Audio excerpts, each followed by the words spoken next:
자, 오늘 본문 말씀의 주인공처럼 등장하는 사람은 바디메오라는 사람이 등장을 합니다. 자, 오늘 우리 마가복음 10장 46절에서 52절 내용은 조금 우리 나눌 내용이 많아가지고 이번 주하고 다음 주 두 주간에 걸쳐서 그렇게 살펴보려고 해요. 언젠가에 바디메오 가지고 설교를 따로 주일날이나 하려고 했는데 또 마가복음에 이렇게 우리 순차적으로 보는 가운데 나와서 그렇게 또 하도록 하겠습니다. 자, 먼저 여기 바디메오 이야기에서 특이한 것은요, 바디메오라는 사람의 이름이 언급되어 있다는 게 특이해요. 우리가 그냥 읽을 때는 예수님이 또 한 명의 맹인을 고쳤구나 이렇게 그냥 넘어갈 수 있는데, 여러분 자세히 복음서 저희들이 지금까지 나누었던 내용들을 여러분이 가만히 생각해 보세요. 예수님께서 고쳤던 사람들의 이름이 잘 안 등장합니다. 그냥 눈먼 사람, 나면서부터 안전뱅이였던 사람, 뭐 맹인이었던 사람, 뭐 38의 병을 앓았던 사람, 뭐 이런 식으로 이름이 잘 언급되는 경우는 없어요. 그런데 오늘 여기 바디메오는 보면은, 자, 여기 46절 끝부분 뒷부분에 보면은 디메오의 아들인 맹인 거지 바디메오가 길가에 앉았다가 이렇게 말하는데, 여기서 알 수 있는 게 뭔가 하면요, 성경에서 아버지, 그러니까 부모의 이름하고 그 당사자의 이름이 언급될 때는요, 그냥 아무나 이름을 그렇게 기록으로 남기는 게 아니고 그 시대 사람들에게 어느 정도 알려진 인물이 되어야지 이름을 남겨요. 자, 그래서 여기 바디메오가 이름이 남았다는 것을 통해서 뭘 알 수 있는가 하면, 초대교회 때 이렇게 맹인이었다가 또 거지였다가 이제 눈을 뜨고 예수님의 제자가 되었던 이 바디메오가 초대교회의 많은 사람들에게 알려질 만큼 무언가를 했는 것으로 우리가 생각해 볼 수가 있습니다. 그래서 오늘 읽은 본문 말씀 제일 끝에 52절 한번 보세요. 자, 52절에 보면, 자, 우리 그 사람이 눈 뜨고 나서, 자, 52절 끝부분에 보면 그가 곧 보게 되어 어떻게 했다고 나와요? 예수를 길에서 따르라. 이때부터 바디메오는 예수님을 열심히 쫓아서 초대교회 때, 야, 그 바디메오 알지? 바디메오. 그러면 사람들이 다 알 수 있는 그런 인물이 되었다는 것을 여기 이름과 또 아버지의 이름이 같이 언급된 것을 통해서 우리가 추측해 볼 수가 있습니다. 자, 그리고 여기 참고로 여기 디메오의 아들인 거지 바디메오라고 되어 있잖아요. 그 이스라엘 사람들 이름에 앞에 바라는 이 단어가 붙으면 그냥 말 그대로 바디메오의 뜻이 디메오의 아들이란 뜻이에요. 그 영어 성경, 참 영어 이름들 보면은 뭐 주니어, 뭐 로버트 주니어 이렇게 부르잖아요. 주니어 로버트 주니어야 주니어 로버트. 하여튼 그 앞에 주니어가 붙잖아요. 그러면은 그 가문에 이제 아버지의 이름을 따라서 아버지하고 똑같이 부르면 안 되니까 구별해서 뭐 작은 그 자녀들이나 이런 사람들은 주니어라고 이렇게 앞에 붙이잖아요. 그런 것처럼 이스라엘 사람들 이름에 보면 앞에 가끔 가다가 바가 붙는 경우가 있어요. 그 성경에도 보면 바예수도 나오잖아요. 바예수를 통해서 알 수 있는 게 뭔가 하면, 바예수의 아버지의 이름은 뭐겠어요?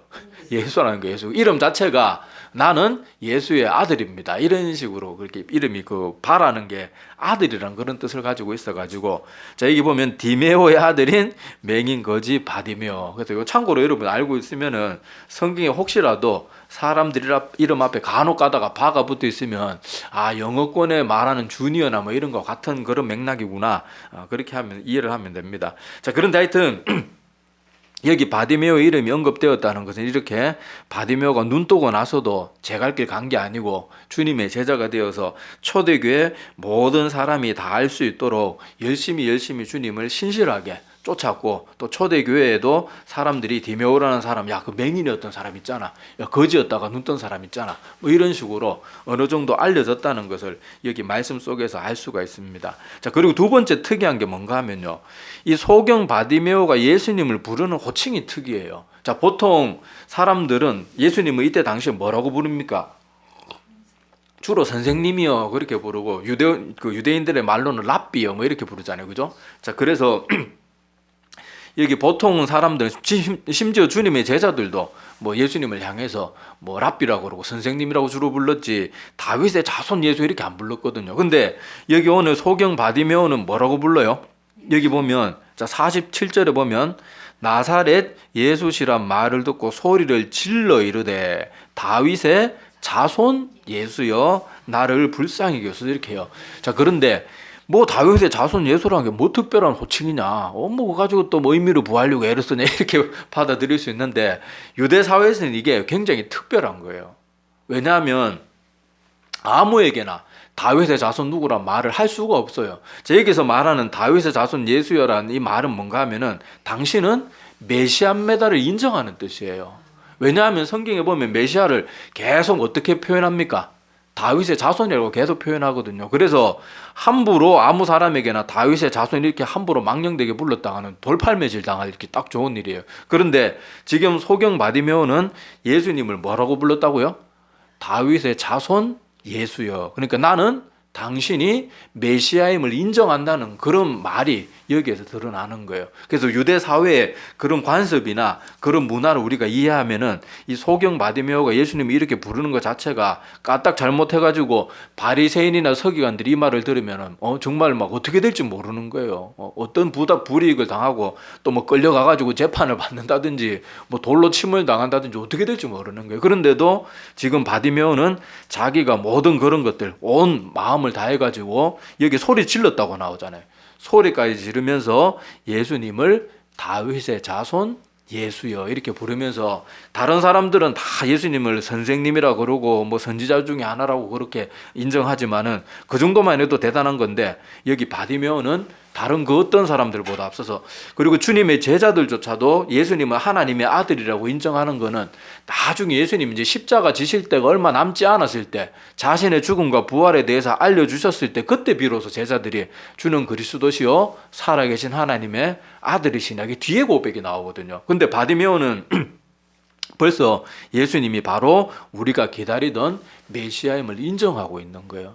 그래서 바디메오가 여러분 아무것도 모르고 그냥 눈만 뜨려고 막 그렇게 아둥바둥했던 사람이 아니고 믿음으로 지금 예수님을 붙들고 있는 거예요. 당신은 누가 뭐라 그래도 저에게는 당신이 메시아가 맞습니다. 이런 고백이 여기 다윗의 자손 예수여 이렇게 부르는 그 호칭 속에서 드러나 있는 것을 볼 수가 있습니다. 자, 그래서 바디메오는 사람들이 막 맹인이고 거지였던 사람이 예수님을 막 고래고래 부르고 다들 지금 예수님 한번 뭐 얼굴이라도 한번 더 보고 손 옷깃이라도 한번 더 닿아보려고 그러고 막 그렇게 하는데 거지 주제에 막 사람들 길도 못 가게 막 소리 고래고래 지르니까 얼마나 무시했겠어요. 48절 한번 보세요.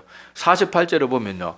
이 소경 바디메오가 다윗의 자손 예수여 나를 불쌍히 여기소서 막 그러면서 막 소리를 치니까 어떻게 반응했어요? 48절에 보면 많은 사람, 한두 사람도 아니고 이 거지 주제에 이게 어디서 뭐 눈도 뭐 그리고 전에 말했지만은 옛날에는 어떤 사람이 장애를 가지고 태어나면요 그 사람이 저주받아서 그렇다고 생각을 했어요. 그러니까 장애인들은 장애 가지고 태어난 것도 너무너무 속이 상하고 마음이 아픈데 사람들마저도 편견을 가지고 보는 거예요. 이 저주의 자식 그러고 인간 취급도 안 하고 그러니까 얼마나 마음이 아프고 한이 많겠어요. 자, 그런데 이렇게 사람들이 지금도 무시하잖아요. 많은 사람들이 꾸짖었다고 나옵니다. 막 혼을 내면서 어디 너 같은 게 자꾸 예수님 가는 길에 자꾸 부르고 난리야. 예수님 너 같은 거 만날 그런 시간에 냈겠어.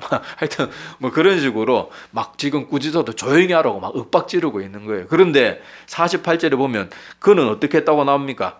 여기 바디메오는 그렇게 할수록 더욱 크게 소리 질러. 자, 이게 예수님께 자기가 믿는 믿음의 사람에게 온 희망을 걸었을 때 나타나는 행동이에요. 나는 이분 아니면 안 된다. 나는 지금 이분 앞에서 사생 결단을 봐야 된다. 그런 간절함이 있으니까 하나님이 그 걸음을 돌이키시는 거예요. 여러분 성경에 나오는 수많은 예수님의 능력을 맛보고 예수님을 찾았던 사람들이 보면요. 다 간절함이 있었어요.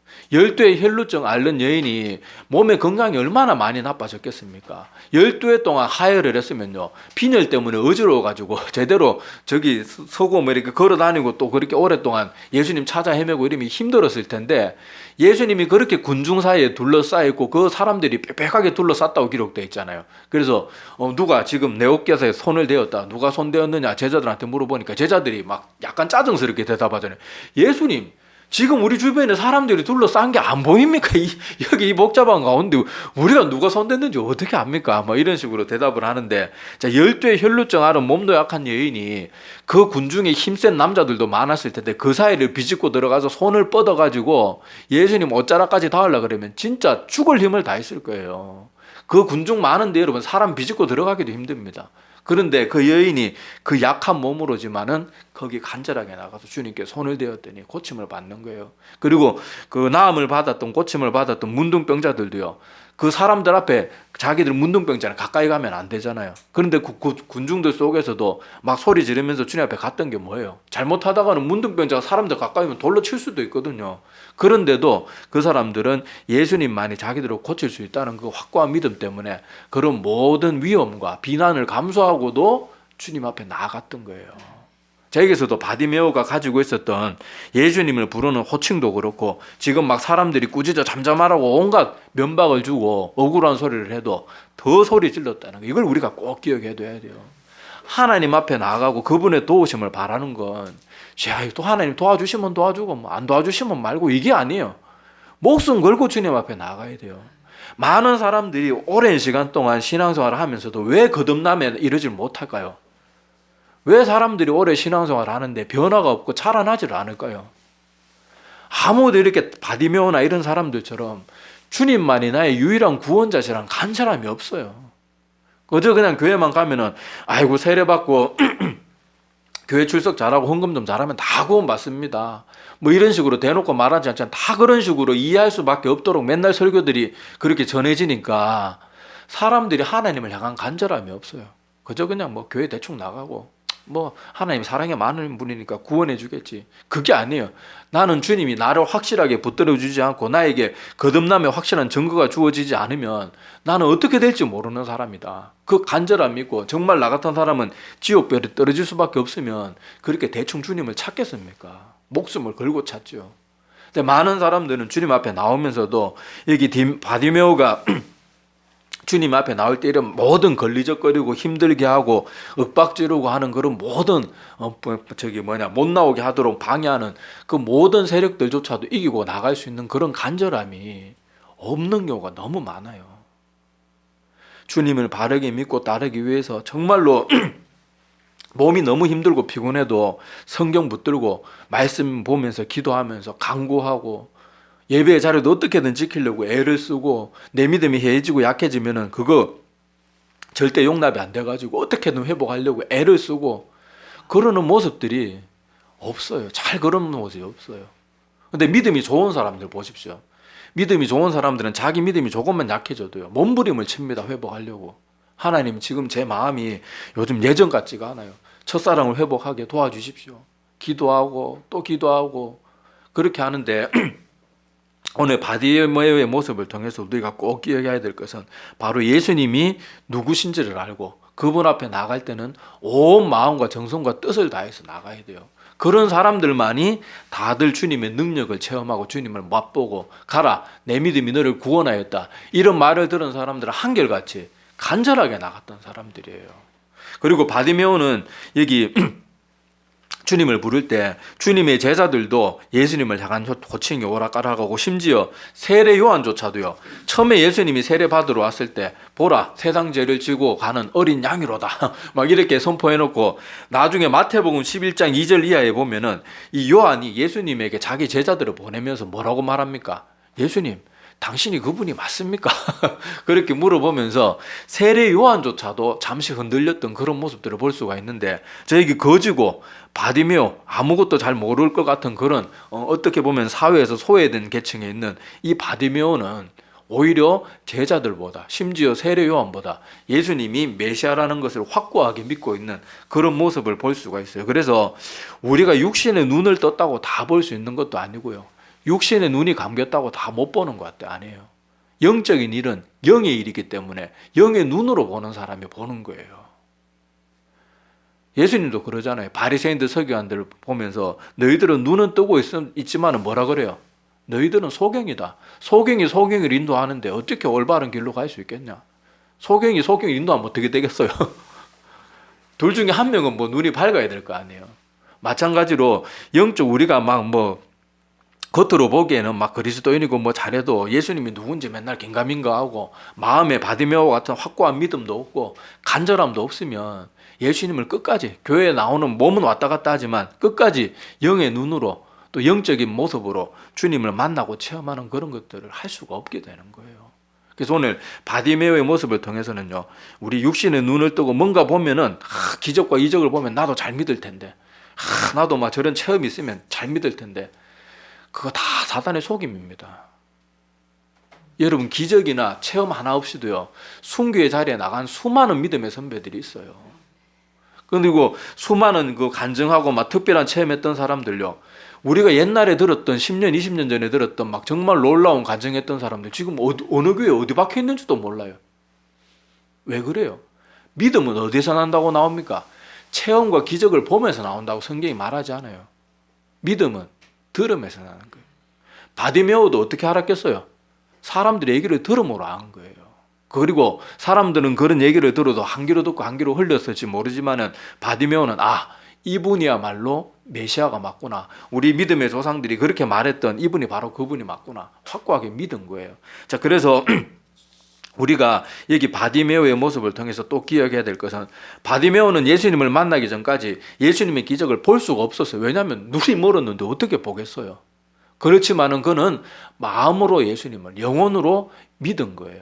그러니까 우리가 여기서 아까 깨달아야 될 것이 뭔가 하면, 많은 사람들이 내가 뭐 보면 하나님 잘 믿을 텐데, 나에게도 저런 체험이 있으면 나도 하나님 잘 믿을 텐데, 그런 사단이 주는 교활한 그런 생각에 자꾸 빠져가지고 저 사람은 저런 체험이 있고 나는 이런 체험 없으니까 이 정도 믿어도 어쩔 수 없지, 이런 식으로 생각해서는 안 돼요.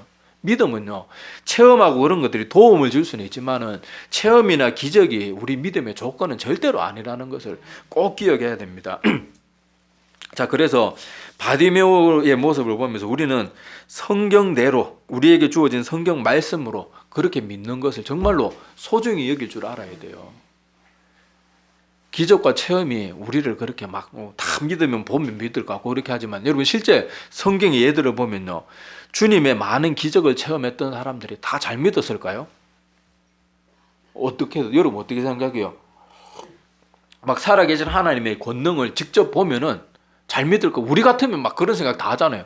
야, 우리도 하나님이 막 뭐 천사도 보여주고 막 하늘에서 만나고 떨어지는 거 보여주면 잘 믿겠다고 우리는 그렇게 생각하지만, 여러분 실제 성경에 보면요, 예수님의 수많은 기적을 체험했던 사람들도요 다 예수님 잘 믿는 거 아니에요.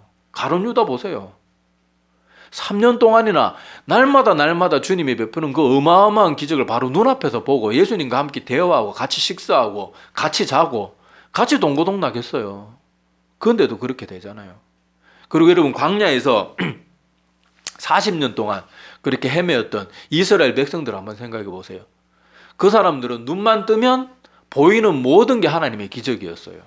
낮에는 뭐가 보입니까? 자기들이 인도하는 구름 기둥이 보이고, 밤에는 불 기둥이 보이는 거예요. 그리고 그 사람들이 어느 곳에서 머물면서 한 곳에 서게 되면은 하나님의 성막에 안개, 구름이 착 껴가지고 그걸 다 봤단 말이에요. 그리고 반석에서 물이 터져 나오면, 그때 반석에서 물이 안 터져 나오면 물을 어떻게 먹어요? 그 사막 한가운데서. 반석에서 물 나오는 걸로 날마다 목을 축이고, 만나는 새벽마다 내려 있고, 또 한 번씩 하나님이 메추라기도 보내주시고, 날마다 그 모든 그런 기적들을 날마다 체험했지만은 그 사람들이 어떻게 됩니까? 40년 동안 하나님 계속 거역하고 배반하고, 심지어 그 민족 주변의 이방 민족들이 섬기던 그 신들을 음란하게 섬기다가 결국 그 광야에 있었던 어른 시대 어른들이 다 죽을 때까지 40년 동안 방황하게 되고, 그때 살아남은 사람은 여호수아와 갈렙, 모세, 아론 이런 사람밖에 없었어요. 자, 그런 것을 보면 우리가 기억해야 될 것이, 내가 뭐 보면, 내가 뭐 체험하면, 나도 이런 음성 들으면, 나도 이런 환상 보면 나도 잘 믿을 텐데, 천만의 말씀이에요. 오히려 체험 많고 기적 많고 특이한 간증, 막 영적인 체험 많은 사람들이요, 이상하게 신앙생활 오래 잘하고 그 한결같은 모습으로 잘 하지 못하는 경우가 참 많고요, 이상한 길로 빠지는 경우가 참 많습니다. 왜 그럴까요? 우리 믿음은 그런 체험이나 그런 것에 기반하지 않기 때문에 그래요. 우리 믿음은 말씀에서 기반한다는 것을 꼭 기억해야 됩니다. 자, 그래서 오늘 바디메오의 이런 모습을 통해서 우리가 꼭 기억해야 될 것은, 여러 가지 교훈들 중에서도 특별히 체험이 아니더라도, 눈으로 보지 않아도 사람들의 말을 듣고, 또 성경에 기록된 구약의 말씀들, 이스라엘 백성들 어려서부터 맨날 부모 세대 할아버지 할머니들한테 맨날 성경 이야기 듣고 자라잖아요. 그 말씀을 그대로 믿는 자가 참된 믿음에 이르는 거예요. 그걸 꼭 기억하시기를 바랍니다. 그리고 심지어 여러분 성경에 보면은 예수님께 고침을 받았던 그 문둥병자들 10명 문둥병자도 고침을 받고 한 명만 주님 앞에 돌아와가지고 감사하잖아요. 그럴 때 주님이 뭐라 그럽니까? 분명히 너와 같이 갔던 다른 문둥병자들도 다 고침을 받았을 텐데 나머지는 어디 있느냐? 그런데 마지막 가라 내 믿음이 너를 구원하였다. 그 소리는 한 예수님께 돌아와서 감사할 줄 알고 예수님을 끝까지 믿었던 그 한 명에게만 그 약속이 주어졌던 것을 또 우리는 기억해야 됩니다. 막상 하나님께서 그런 놀라운 기적들로 자기를 고쳐주니까 그냥 예수님은 금세 잊어버리고 자기들 가고 싶은 길로 가는 거예요. 늘 말하지만 많은 성도들이요, 자기 어떤 갈급한 뭐가 있을 때는 막 주님 나와서 간절히 찾아요. 그런데 자기 어떤 요구나 이런 것들이 딱 성취되고 나면은 금세 언제 그러냐는 듯이 해해지는 경우들이 참 많습니다. 근데 신실한 사람들은 힘든 일이 있을 때나 간절한 일이 있을 때나 자기의 소원대로 기도 제목이 응답되지 않더라도 한결같은 사람, 그 사람들이 믿음의 사람들이에요. 다윗의 시편에 여러 시편들을 보면요, 다윗이 날마다 그렇게 하나님 찬양하면서 아름답고 그렇게 열심히 다하고 신실하게 살았지만은 다윗의 삶 가운데 얼마나 많은 힘든 핍박과 목숨의 위협과 이런 것들이 얼마나 많이 있었어요. 근데 그때마다 다윗이 낭망이 될 때도 있었을 거 아니에요. 그때 다윗은 시편에 뭐라고 기록합니까? 어떻게 내가 하나님을 두고 내가 이렇게 낭망하면 안 되는데 오히려 하나님 더 붙들고 자기 영혼을 꾸짖고 그렇게 하면서까지 자기를 하나님 앞에 바로 세우기 위해서 노력하잖아요. 그게 믿음의 사람의 모습이에요. 그냥 필요할 때 하나님 찾는 거는 다른 여타 종교에서도 그 정도는 다 합니다. 우리보다 어떻게 보면 더 열심히 해요. 여러분, 저 무당이나 저 무속신앙 있는 사람들요, 걔들 한번 뭐 의식 치룰 때마다 저 산속에 들어가고 겨울에도요 옷 홀랑 벗고 거기 얼음물에다가 목욕 재개하고 기도합니다. 우리 그렇게 하라 그러면 대한민국 교회 그래 와서 우리 기도할 때 이 정도 기도하고 안 됩니다. 그러면 누가 기도하겠어요? 새벽 기도도 전부 나오기 힘들어가지고 죽으려고 그러는데. 한 번씩 제가 사역자들 이렇게 이해하다 보면은 개척교회 사람도 안 되는데 새벽 기도도 하냐 그러면 놀래요. 교회가 새벽 기도 하는 게 당연한데 교회 기도한다 그러면 놀래요. 자, 그런 것들 보면요, 우리가 어떻게 보면요, 다른 실제 존재하지도 않는 그런 거짓된 신을 믿는 사람들보다도 열심히 없으면서도 내가 하나님 잘 믿는다고 착각하는 게 얼마나 어리석은 모습이에요. 그거는 하나님이 주시는 그런 확신이 아니고 사단이 주는 꼬임이에요, 꼬임. 정말로 하나님을 사랑하면 어떻게 내가 가만히 있을 수 있겠어요? 어떻게 대충 신앙생활 할 수 있겠어요? 그렇게 하라 그래도 못하죠. 하나님을 말로는 사랑합니다, 사랑합니다, 뭐 만나로 사랑한다 그러고 예배 드리자 그러면 지루해하고 성경을 가라 그러면 바빠서 못 읽는데요. 그래놓고는 막 스마트폰에 뭐 카톡 단톡방에 뭐 흥미로운 기사거리 올라오는 거 다 보고 자기 좋아하는 연예인 기사 나오면 다 읽어보고 막 이 나쁜 놈들 왜 저 착한 연예인을 모함을 하나 하면서 막 열변을 토하고 핏대를 올리고 그럴 시간은 넘쳐나는데 성경 읽읍시다, 성경 공부합시다, 우리 큐티 합시다 이러면은 아이고 바빠서, 아이고 피곤해서, 아이고 코로나 시대에 뭘 합니까? 변명은 어째 그렇게 정산주수같이 잘 나오는지. 근데 우리의 24시간을 만약에 다 녹화를 해가지고 그 짜투리 시간들 다 집어내면 얼마나 많겠어요. 그래도 우리는 그 시간에 누워 자면 잤지 하나님을 향해 나가지는 않으면서 나 하나님 믿습니다, 나 하나님 사랑합니다 그러는 것은 좀 우리 스스로 좀 부끄러운 줄 알아야 돼요. 좀 내가 나 자신을 속이고 있구나, 내가 사단에게 이렇게 사로잡혀 있고 이런 거 좀 깨달아야 되는데 오히려 이런 말 해주면은 또 싫어하죠. 저 목사님은 무슨 설교가 맨날 무겁고 지적만 하고 그게 아니에요. 근데 정말로 우리 믿음은 돌아봐야 됩니다.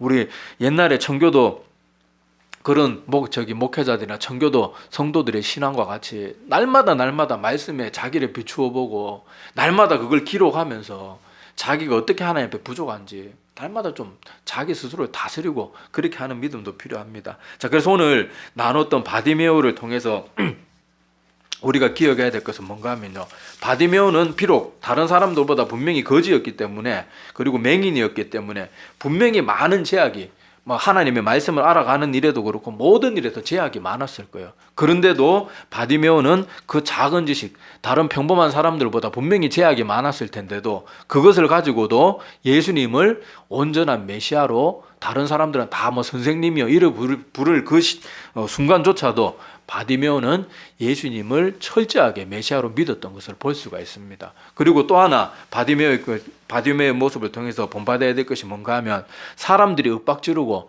지금 바디메오가 예수님 앞에 나아가려고 하는데 방해 세력도 많고 상처 주는 말들이 이거 막 윽박지르고 그러면 얼마나 사람 마음에 상처가 되겠어요. 오히려 아이고 저 사람 불쌍한 사람인데 예수님 앞에 우리가 데리고 가가지고 좀 제 눈 뜨도록 해주자 이래도 지금 모자랄 판에 오히려 맹인이라고 막 윽박지르고 거지라고 윽박지르고 그러는데도 바디메오는 나 저 사람들 때문에 상처받아가지고 나 교회 안 나갈래요 이게 아니잖아요.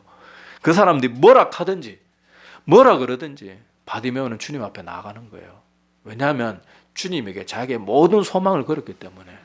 근데 많은 사람들이 주님 앞에 나오는데 교회 가서 누가 자기 조금만 아는 척 안 하고 눈이 나빠가지고 몰라가지고 인사 안 해듣고 요새는 마스크를 다 쓰고 있어가지고 잘 못 알아봐서 인사 안 했는데 저놈의 인간은 저거 나 몇 번이나 눈 마주치거든 인사도 안 한다고 막 교회 안 나간다고 그러면 목사님 교회 못 나가겠어요 막. 얼마나 유치하고 어리석고 그 사람의 목표는 도대체 교회 나오는 목표가 뭐에 있단 말이에요. 사람한테 인정받으려고 교회 갑니까? 그리고 그 사람이 그렇게 꼴보기 싫으면 다른 교회 가서라도 하나님 잘 믿든지. 그러니까 우리가 얼마나 많은 쓸데없는 것들에 말은 내가 하나님 앞에 구원받고 천국 가고 하나님 나를 이 죄인이 억만죄악 가운데서 나를 구원해 주신 그 하나님을 높이기 위해서 신앙생활합니다. 말은 잘하는데 실제로는 전혀 하나님을 향한 마음은 없어요. 다들 사람들 칭찬받고 뭐 인정받고 뭐 이러는 것들에만 다들 관심이 그냥 다 쏠려 있고. 자, 그래서 오늘 바디의 모습을 통해서는 우리가 하나님 앞에 나가면 항상 반대하게 만들고 힘들게 만들고 상처 주는 일이 있고 여러 가지 어려운 일은 반드시 옵니다. 왜냐하면 사단도 여전히 마지막 최후에 주님께서 재림주로 오시기 전까지는 사단이 마지막 발악을 할 거예요. 지금 뭐 전염병도 그렇고 사람들이 점점 개인주의적인 성향을 가지는 것도 그렇고 지금 세월이 갈수록 전 세계 교회들이 일반 믿지 않는 사람들에게 점점 더 미움받는 거 우리가 눈으로 보잖아요.